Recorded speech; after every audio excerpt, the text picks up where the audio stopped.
The first thing Mia said was, "Kiss me." The second thing was, "I'm sorry." The third came without words at all. Every year, thousands of people ask a friend to fake a relationship for one weekend, one wedding, one awkward family gathering. Almost none of them expect what happened to us. We'd rehearse the fake dating story for 3 days straight. Hand-holding, inside jokes, a believable origin story for her cousin's wedding. We never rehearsed the kiss. She grabbed my collar in front of 200 guests and kissed me like she meant every second of it. Stay with me, because nothing about that weekend went according to plan. My name is Jake, and Mia Ferreira has been my best friend since our sophomore year of college. Back when we were assigned as lab partners in a chemistry class, neither of us understood well enough to pass without help.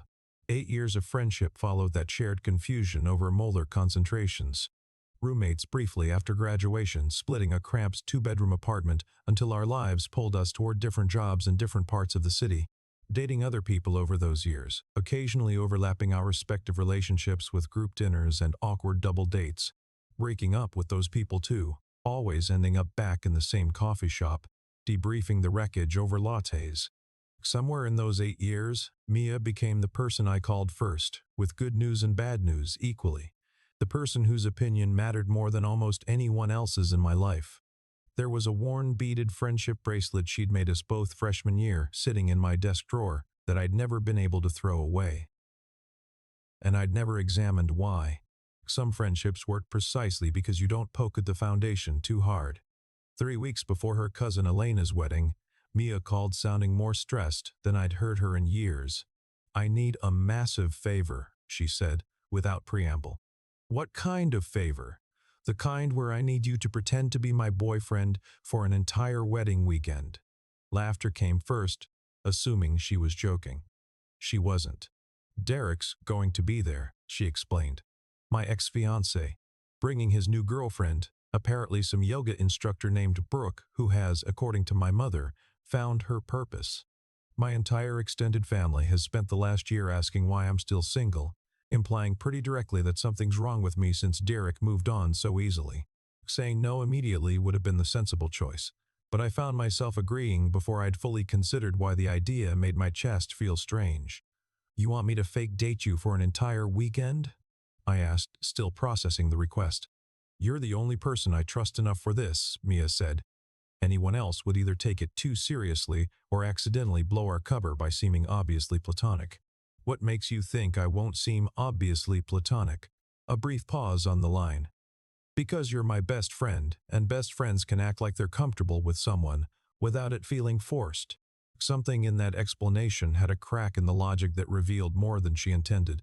At the time, I just heard a reasonable argument for an unusual request. "Okay," I said. "I'm in. What's the plan?"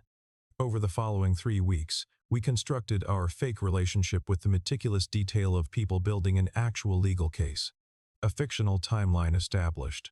Met at a mutual friend's barbecue 8 months ago. Started dating quietly to avoid making our friend group awkward. Chose Elena's wedding as the official debut. Practicing small physical intimacies felt entirely foreign despite 8 years of platonic comfort between us.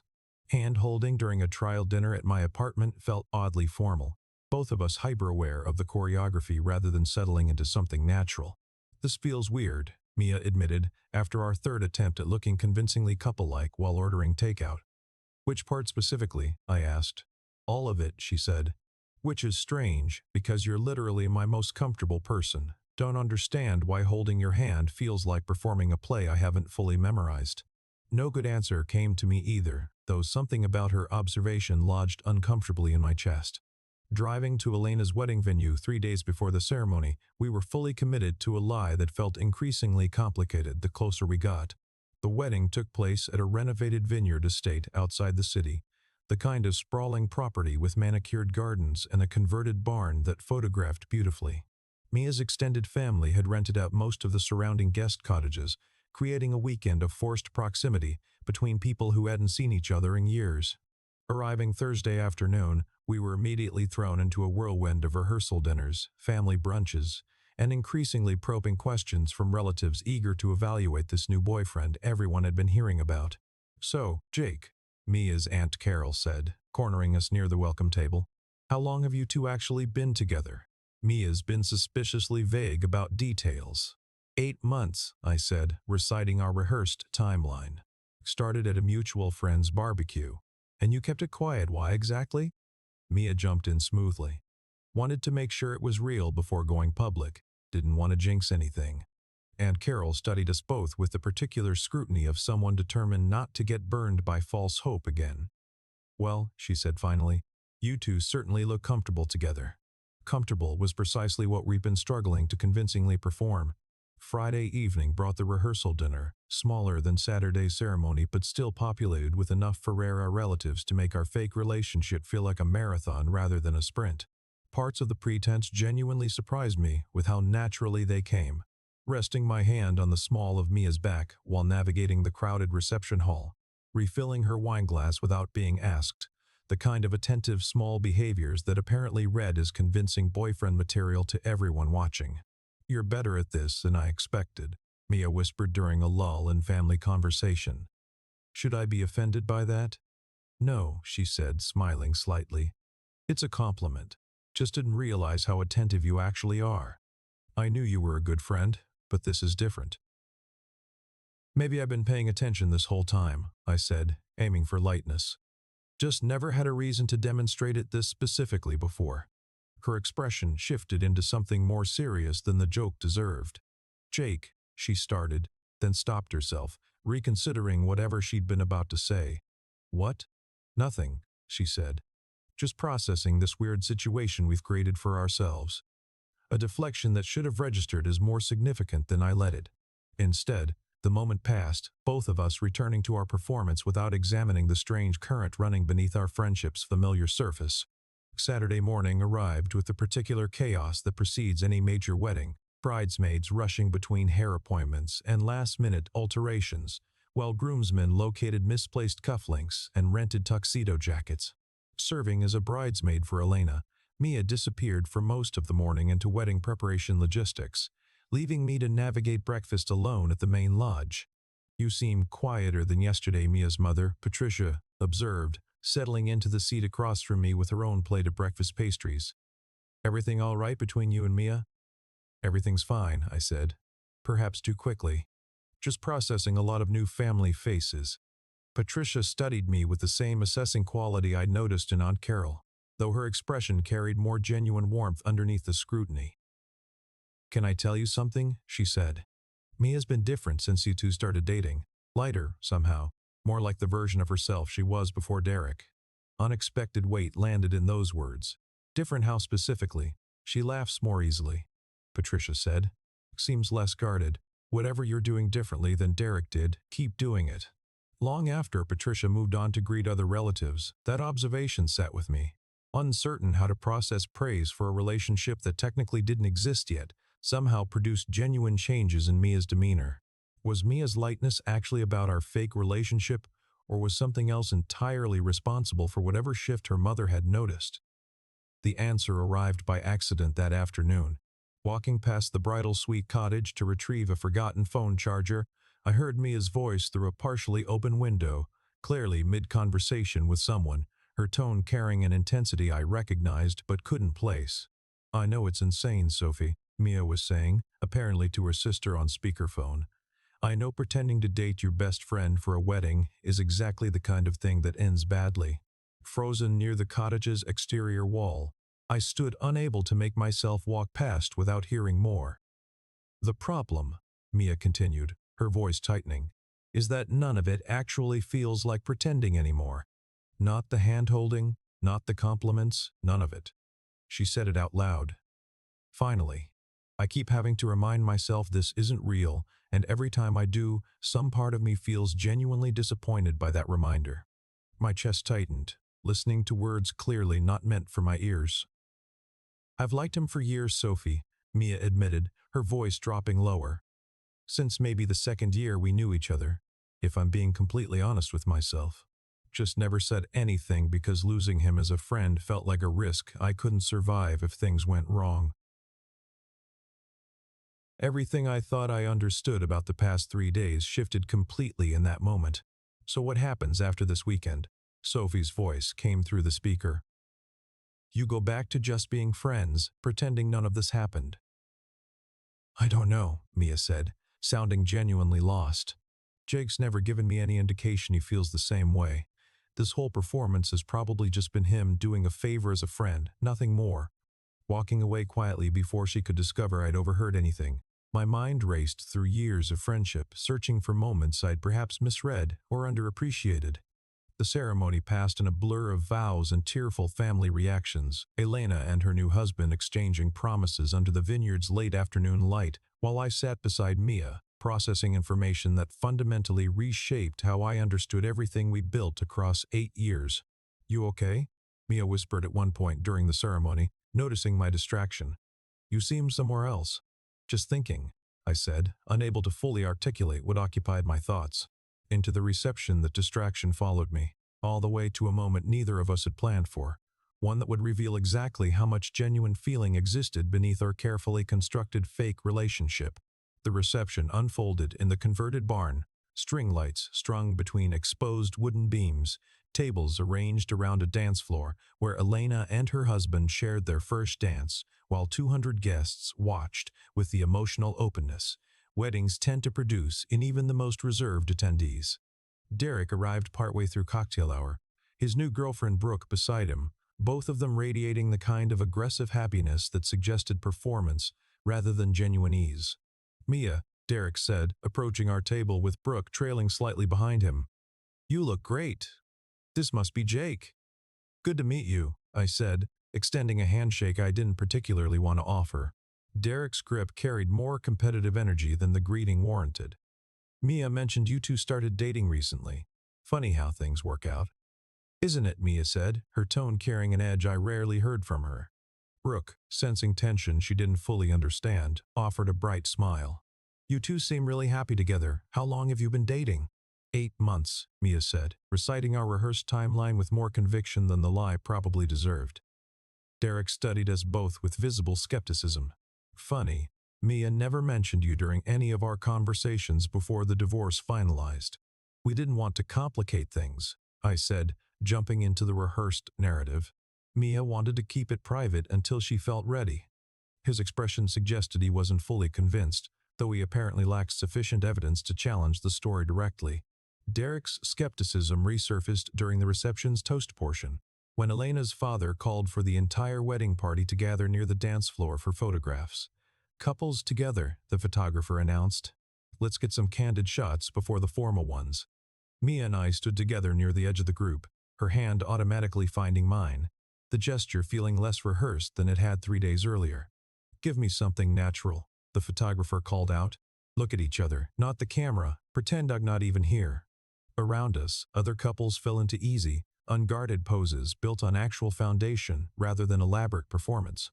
Turning to look at me, Mia's expression shifted, the careful performance we'd maintained for 3 days suddenly cracking open into something more vulnerable.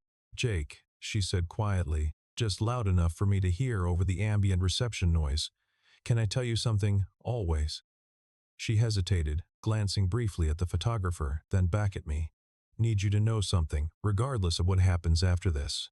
The weight in her voice told me this moment was about to shatter the careful boundary we'd maintained around our fake relationship, and I found myself genuinely uncertain whether I wanted her to stop or continue. This weekend wasn't entirely pretend for me, Mia said, her voice trembling slightly. Don't know how to say this without risking everything, but I think I've had real feelings for you for longer than I've let myself admit. My heart hammered against my ribs, the overheard conversation from earlier suddenly making complete sense. Mia, Before I could finish, she grabbed my collar and kissed me. Not the careful, performed kisses we'd rehearsed for photographs earlier in the weekend. This kiss carried genuine urgency, genuine feeling, the kind of desperate honesty that comes from someone finally releasing years of carefully guarded emotion. The photographer's camera clicked several times in rapid succession, capturing what she assumed was simply an adorable, spontaneous couple moment. When we finally broke apart, Mia's eyes were wide. I'm sorry, she said immediately, panic replacing the vulnerability from moments earlier. I don't know what came over me. That wasn't part of the plan. Before I could respond with anything close to an adequate answer, Derek's voice cut through the surrounding celebration. Wow, Derek said, approaching with Brooke beside him, his tone carrying obvious skepticism. That seemed pretty intense for 8 months of dating. Mia's face flushed, caught between embarrassment and the residual emotion from our kiss. Some relationships just work like that, I said, stepping slightly in front of Mia's obvious discomfort. Not everything needs to follow a predictable timeline. Derek studied us both for a long moment. Funny thing, he said. I reached out to a mutual friend last week, curious about this whole relationship. Turns out nobody in your friend group had heard anything about you two dating until this wedding invitation arrived. People keep things private for all kinds of reasons, Mia said, though her voice had lost some of its earlier conviction. Sure, Derek said, unconvinced. Or maybe this relationship is exactly as fake as I suspected the moment I saw how rehearsed you two seemed at cocktail hour. Several nearby guests had clearly tuned into the confrontation, creating exactly the public scrutiny Mia had spent 3 days trying to avoid. A decision formed in me in about half a second, uncertain whether it would help or catastrophically worsen the situation, but unwilling to let Derek continue dismantling Mia's narrative in front of her entire extended family. You want the real story? I said, loud enough for the surrounding guests to hear clearly. Fine. We weren't technically dating for 8 months. We started this weekend as a favor because Mia didn't want to face this wedding alone while you paraded your new girlfriend around like a trophy. Gasps rippled through the nearby crowd. Mia's hand found my arm. But somewhere over the past 3 days, I continued, I realized my feelings for her aren't actually pretend at all. Don't know exactly when they started, but they're completely real now, regardless of how this weekend began. The reception area went remarkably quiet around our small gathering. Mia stood completely still beside me, eyes wide, tears threatening at the corners. I watched something cross her face, the particular expression of someone who has spent years waiting to hear exactly those words and still can't quite believe they've arrived.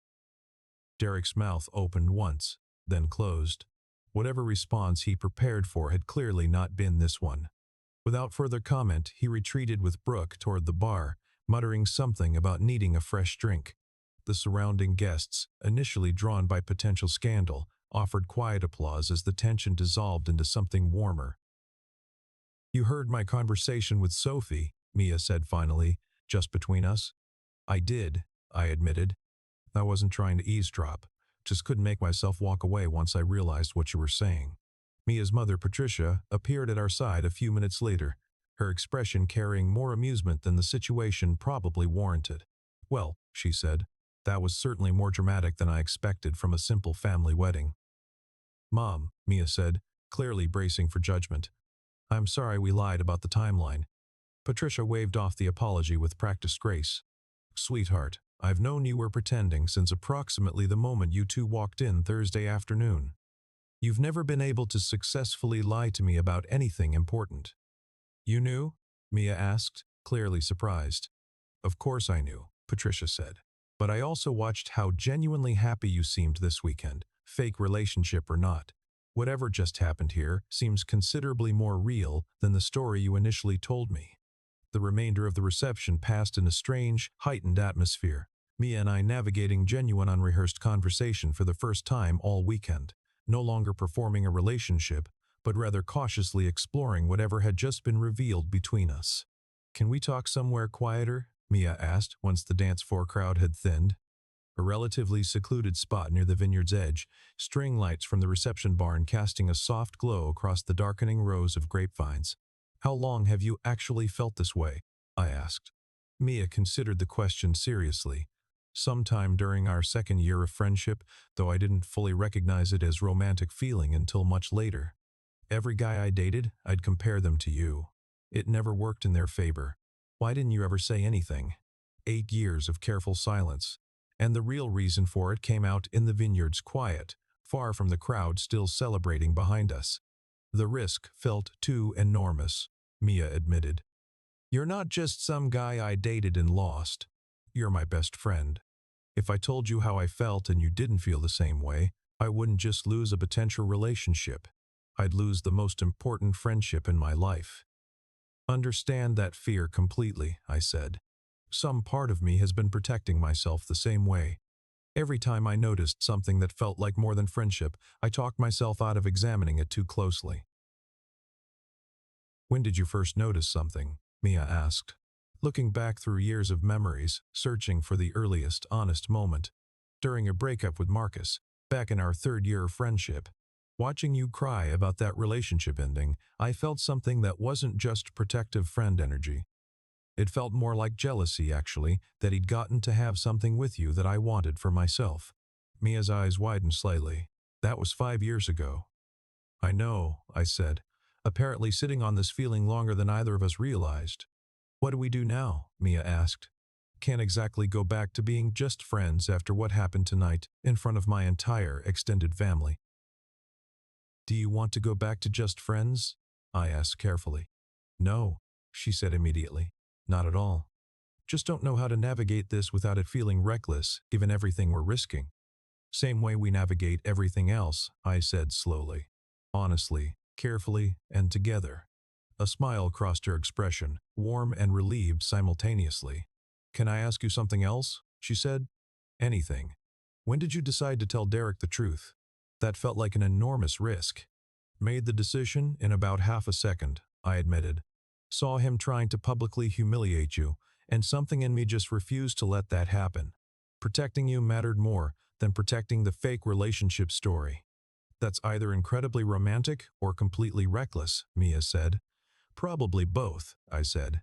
I've never been particularly good at separating those two things when it comes to you. Standing together near the vineyard's edge for a long moment, the reception's music drifting faintly from the barn behind us. I still have the friendship bracelet you made me, I said suddenly. That terrible beaded thing from freshman year. Mia laughed. You still have that? I thought you'd have thrown it away years ago. Kept it in my desk drawer, I admitted. Never really examined why I couldn't throw it away, honestly. Guess it makes more sense now. The weeks following Elena's wedding brought a cautious, deliberate transition from lifelong friendship into something officially romantic. Both of us navigating unfamiliar territory with the particular care people bring to relationships they desperately don't want to damage. This feels different than dating someone new, Mia observed, about 2 weeks in. We already know everything about each other. No mystery phase, no getting to know you awkwardness. Is that good or bad? I asked. Good, she said. Maybe better than good. We're skipping straight to the part where we actually understand each other completely. Built across 8 years of friendship, our foundation felt sturdier than any new relationship could have offered, though it also carried its own unique complications neither of us had fully anticipated. My mother wants us to come to dinner, Mia mentioned one evening. She's apparently been planning what she calls a proper introduction dinner, despite the fact that you've known my entire family for years already. Simultaneously unnecessary and completely in character for Patricia, I said. Exactly, Mia agreed, laughing. Patricia's dinner, ostensibly formal, quickly devolved into comfortable, familiar conversation. Want to tell you something, Patricia said partway through dessert. I've been quietly hoping for this exact outcome for at least 3 years now. 3 years? Mia asked, clearly surprised. During your engagement to Derek, Patricia said, looking at me. I noticed how you watched her. Not obviously. Nothing inappropriate. Just a particular kind of attention that seemed different from how a friend typically looks at someone. Didn't realize I was that transparent, I said, my face flushing slightly. Mothers notice things, Patricia said simply. Especially things involving their daughter's happiness. 3 months into our official relationship, Mia's sister Sophie visited from out of town, providing an opportunity for a conversation Mia and I hadn't yet addressed directly. Oh, an apology, Mia told Sophie over coffee one morning with me sitting beside her. Jake overheard our conversation at the wedding about my feelings for him. Sophie looked between us. The conversation where you said you'd liked him since basically forever? That one, Mia confirmed, slightly embarrassed. Honestly, Sophie said, I'm mostly surprised it took this long. Been listening to you talk about Jake with that particular tone in your voice since college. What particular tone? Mia asked, unaware of whatever pattern her sister had noticed. The tone people use when they're talking about someone they're trying very hard not to admit they're in love with, Sophie said simply. You've had that tone for years. Just assumed you'd eventually figure it out on your own timeline. 6 months into our relationship, Mia received a job offer requiring relocation to another city, a complication that threatened to test whether our newly formed romantic relationship could survive practical logistics that our years of friendship had never required navigating. "Don't know what to do," Mia admitted, showing me the offer letter. "It's an incredible opportunity, but it's 3 hours away. Don't want to choose between my career and what we're building together." "You shouldn't have to choose," I said, though I recognized the complexity immediately. A few days of quiet passed between us, both of us circling the topic without landing. Mia brought it up again one evening, her expression more uncertain than I'd seen since the vineyard. "I keep thinking this is too much to ask," she said. "Asking you to uproot your life after 6 months of actually dating. That feels like the kind of pressure that breaks things." "Then consider this," I said. "We've been building toward this for 8 years, even if we didn't recognize it as building toward anything specific. 6 months of official dating doesn't erase everything before it." She considered that seriously. "That's a genuinely generous way to think about our timeline." "Think it's just accurate," I said. "This isn't a new relationship where we're still figuring out basic compatibility. We've already survived years of real friendship, which honestly seems like a more rigorous test than most new couples ever face." My company confirmed flexibility for remote work arrangements, allowing us to relocate together for Mia's new position without either of us sacrificing something essential to accommodate the other. "Keep thinking about that wedding," Mia said one evening during our moving preparations. "How different our lives would look if I'd never asked you to fake date me." "We probably would have kept dancing around these feelings for years," I said. "Maybe decades, given how good we both apparently were at avoiding the obvious." "Derek accidentally did us a favor," Mia said, laughing. "If he hadn't been so smug about his new relationship, I never would have panicked enough to ask you for that ridiculous favor." "Should we send him a thank you card?" I asked. "Absolutely not," Mia said, laughing harder. "Let's not give him that satisfaction." A year after that wedding, I proposed using the same terrible beaded friendship bracelet, threading a ring onto its worn string in the same coffee shop where we'd spent years debriefing relationship wreckage over lattes. Sometimes the truth hides inside the pretending. If this moved you, tell me where you're watching from tonight, and subscribe, because next week's story about two people who almost missed each other entirely might be the one that breaks you.